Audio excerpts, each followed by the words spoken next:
자, 솔몬입니다.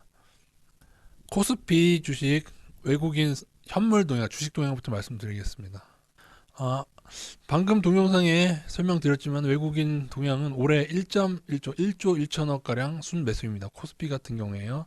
이것이 코스피인데요. 코스피를 보시면은 이렇게 특히 지난주에 많이 다시 들어왔습니다. 그죠? 1조 넘게 들어왔고 이렇게 반복되다가 좀 안 좋았죠. 우한 패널 여파를 안 좋았다가 다시 들어오는 모습입니다. 그래서 조금 더 내려서 보시게 되면은 1월 초에 좀 들어왔었기 때문에 그래서 올해는 1조 1천억 현재까지는 매수 순매수입니다. 그리고 코스피 같은 경우에 작년은 외국인들이 뭐 작년에 뭐 아주 안 좋은 것처럼 얘기했지만은 1년 전체로 따지면은 9조 5천억 매수였어요. 하반기 때 많이 팔았는데 상반기하고 여름까지가 굉장히 7, 8조 원, 7조 원인가 6, 7조 원 샀었기 때문에 그래서 나쁘지 않고 현재는 2017년 연도별로 하면은 2017년도가 외국인이 한국 주식을 가장 많이 비중이 가장 큰 때였고 2017년도요. 18년도에 5조 7천억 매도했죠. 그러니까 보유 비중이 쫙 높아져서 17년도에 좀 떨어졌었다가 19년도에 사실은 월별로 보면은 한때 17년도로 넘었었어요. 왜냐면 더 들어왔었기 때문에 그러다가 다시 하반기 때 해서 17, 연 말에는 17년도보다 17년 말보다 떨어진 보유 비중이죠. 외국인들의 코스피 보유 비중입니다. 그러다가 다시 19년도에 조금 다시 올라서 최고점에 3조 원가량 근접해 있는 상태다. 긴 그림으로 봤을 때는 사상 최대에 근접해 있다는 것을 잊지 마시고 이거 밑에 깔고 저희는 그 가운데서 외국인들이 요즘에 어떤가를 보는 겁니다. 현물은 요즘에 좀 괜찮았다고 말씀드렸죠. 근데 선물이 문제인데 선물과 미니 선물이 이제 이번 만기는 3월 둘째 주 목요일이죠. 근데 미니 선물과 선물이 조금 동향이 안 좋습니다. 누적을 볼게요. 누적. 외국인 얼마죠? 선물 1조 2천억. 그죠? 그리고 미니 선물 볼까요? 3조 6천억. 굉장히 큰데요, 지금. 4조 8천억이죠. 4조 8천억.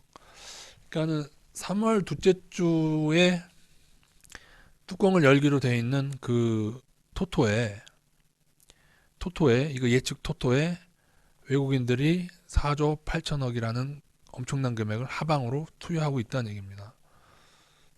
제가 선물 플레이는 크게 두 가지라고 말씀드렸죠. 첫째, 선물로 먹으려는 거. 4조 8천 하방을 엄청나게 4조 8천억 친 다음에 나중에 지수를 계속 하락시켜서 어차피 근데 3월 그때 끝나는 겁니다. 그리고 두 번째, 선물을 매도해서 프로그램 매도를 유발시키면 기관의 매도가 나옵니다. 지금처럼. 오늘 이날도 차익 순매수상에서 프로그램 매도가 나왔죠. 그래서 지수를 조금 누르면서 그때 주식을 싸게 사는 거. 만약에 그럴 때는요. 주식을 굉장히 많이 살려는 목적이 있는 겁니다. 지금 둘 중에 어느 걸까요? 일단 지난주 1조 원가량 다시 매수를 들어왔죠. 며칠 새에. 이런 기조가 계속 유지될 것인가? 이렇게 금요일처럼 이렇게 뜨면 안 됩니다. 금요일처럼 개인들 이렇게 뜨는 거 안 좋아요. 개인들 안 좋죠. 개인들 이거 선물까지 치면 이렇게 개인들 들어오는 거 무조건 안 좋아요. 둘 중에 어느 것일까요?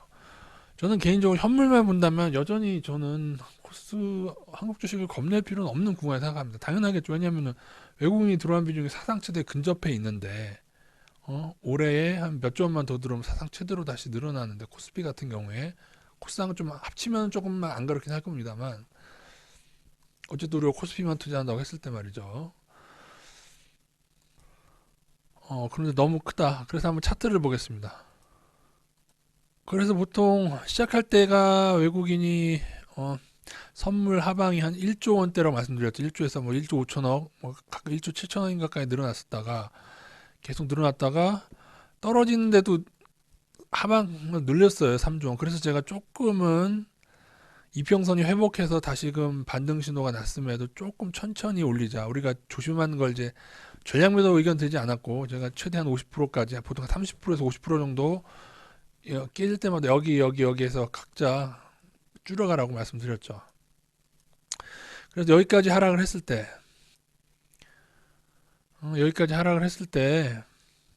다 깨진 상태에서 줄여놓은 상태에서 다시 매수를 들어가야 되는데, 만약에 근데 이때에 이렇게 떨어진 상태에서 외국인이 선물 동향이 괜찮았으면 여기서 좀 많이 들어갔을 수도 있어요. 왜냐면 121선 지지 보고 들어갈 수도 있었는데 그러지 못했고, 아니면 여기 5일선 회복한 여기 들어갈 수 있었는데, 들어가긴 제가 비중을 올리긴 올리되 조금 천천히 올리죠. 왜? 선물 때문이라고 했는데 지금 더 늘어났단 말이죠.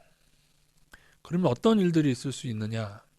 시나리오 두 가지 중에서 만약에 선물로 이득을 보기로 했을 경우에는 무조건 떨어지겠죠. 그거는 만기 전후에서 많이 누를 수도 있습니다.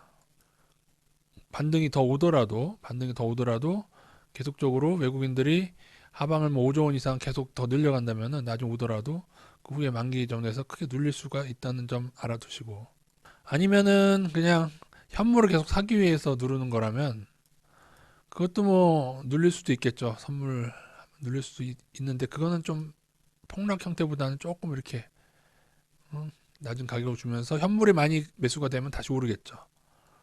또 하나는 이제 현물에 밀려서 선물을 처분하는 건데, 나중에 이제 변화돼서 현물 매수세가, 그러니까 현물 매수와 선물 매도가 다른 세력이라면은 현물 매수가 너무 거세서 지수가 오르게 될 경우에는 선물을 급격히 만기 전에 처분하면서, 그럴 경우에는 진짜 팍팍 오르게 됩니다. 선물을 걔네들 손절해야 되거든요. 그렇게 되면 손해보고 나가는 건데요, 걔들이. 선물 애들이 손해보고 나가는 건데, 그렇게 4조 8천억이라는 돈이 그 정도로 들어왔을까요?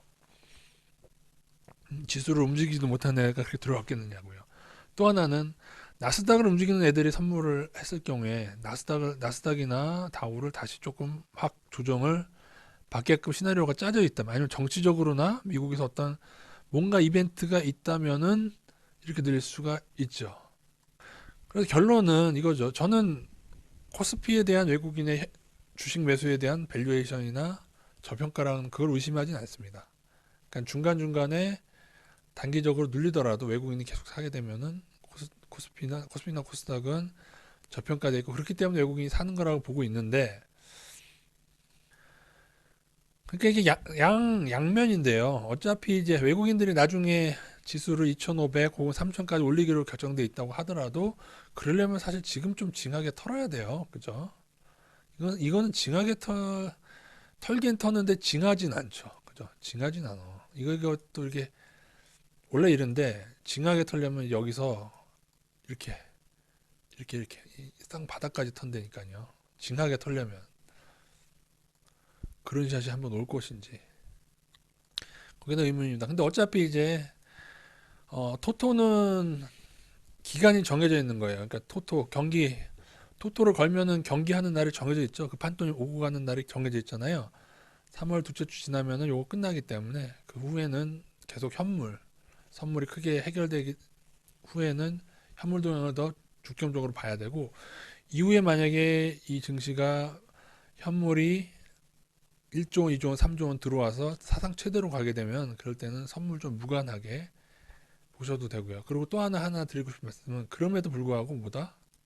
지수는 21선을 다 회복했다. 지금 금요일날 좀 떨어졌어도 21선을 지켰어요. 5일선도 지키고 다 지켰기 때문에 차트를 무시할 수는 없어요, 여러분. 왜냐면 차트도 지금 이평선을 회복했기 때문에 들어간 거예요. 그러면은 어느 정도까지는 여러분이 다시금 투자 비중을 조금씩 올릴 필요는 있어요. 단 선물이 불어나기 때문에 조금 덜 올리겠다, 그러셔도 돼요. 아니면은 지난번에 한 50% 현금 확보했는데 아우 난 정 불안하다, 50% 두셔도 돼요. 일단 정석적으로는 지금 100%까지 더 올려야 되는 시점이거든요. 이평선 대응만 하면 20에서 회복했기 때문에. 근데 선물이 불어나기 때문에 나는 100%까지 안 올리고 한 70에서 80%만 올리겠다, 그 정도 대응이 맞지 않을까. 그리고 만약 이걸 다시 깨게 되면 그때 조심하는 거, 그건 꼭 있어야 됩니다. 선물 하방, 토토가 하방이 많기 때문에 이평선을 다시 깨고 이거 깨고 그리고 만약에 혹시나 나중에 120일가사가 깨지게 되면 그때는 굉장히 조심해야 된다. 토토 애들은 조금 하방을 보고 있다. 그 정도로 말씀드리고, 여러분이 판단하셔서 차트로 간다면 상향, 선물로 본다면 하향, 현물은 조금씩 좋아지고 있다. 예, 그래서 여러 상황은 좀 복잡한 상황이다. 그러나 이제 여러분이 어떻게 대응할지 각자 선택하셔야 될 걸로 보입니다. 뭐 장투한다고 보신다면은 뭐 조정을 감안하시고요. 장투하기로 했을 때는 외국인 현물이 크게 빠지지 않는 한 예, 그냥 장투하시면 되죠. 외국인들하고 같이. 그럴 경우 어느 정도 조정은 감안을 하셔야 됩니다. 뭐 이 정도 조정도 감안하시고 그대로 두셨으면 됐죠.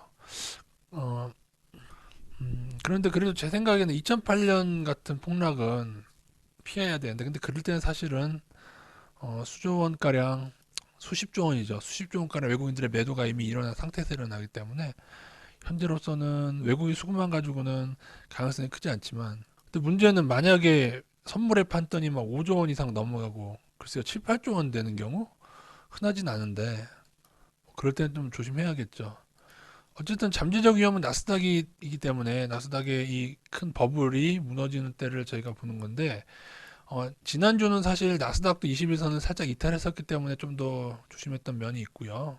많이는 아니지만 일부는 조심했던 이유가 그건데, 일단 나스닥도 회복을 했기 때문에 이것만 조심하면 되지. 나스닥이 넘는 듯 하다가 훅 꼬라박는 거, 그것만 아니라면은 나스닥 21선만 지켜낸다면, 그리고 전고점 지켜낸다면은 그렇게 많이 걱정할 레벨은 아니라고 보고 있습니다. 그러나 또 모르죠.